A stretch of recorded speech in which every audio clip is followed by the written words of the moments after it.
IRS for 3.5 years before her decision to leave. As President Donald Trump's trade policies are now taking effect all across the globe, some real-life impacts being felt right here at home. New for us tonight at 10, KTTC's Ryder Blair in studio with us with the story of one local business owner who is speaking up about the trouble tariffs are causing her right now. Ryder. Brock, the Oronoco-based company called Busy Baby manufactures its products in China and sells silicone merchandise designed to prevent children's toys and utensils from falling to the ground. The founder of the company is leaving behind thousands of dollars in product in the Asian country due to rising costs of imports from recently imposed tariffs.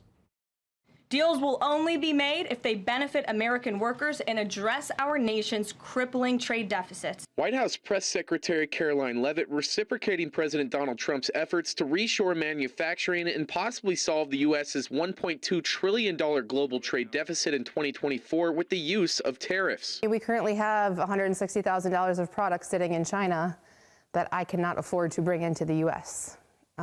Because it will cost more than that now. Our tariff is now at 104%. Busy Baby CEO and founder Beth Beneke says when the small business started in 2019, the original plan was to go through a U.S. manufacturer. We worked with a factory in northern Minnesota for a year and a half, almost 2 years, trying to develop our own material.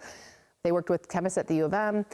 And to no avail. Tariffs on Chinese goods have increased by a total of 54% since Trump took office. And Beneke says beforehand, importing her product from China cost nothing. It cost the freight fee to get it here. We didn't have a tariff prior to this. Moreover, Beneke was recently named the Small Business Association, or SBA's Small Business Person of the Year. 2 weeks ago, I got the award. I'm the greatest in Minnesota. And, less than 2 weeks later, I'm trying to figure out how to keep my business alive. So I guess I'm going to have to prove that I am a Small Business Person of the Year by making it through this. She says the SBA is reaching out to help her situation. Meanwhile, $160,000 of her product sits in Chinese storage. Maybe there's hope. Maybe there is some place that can do it, but ultimately the cost of the material is so expensive, and that's still going to be tariffed to bring it into the U.S. for production.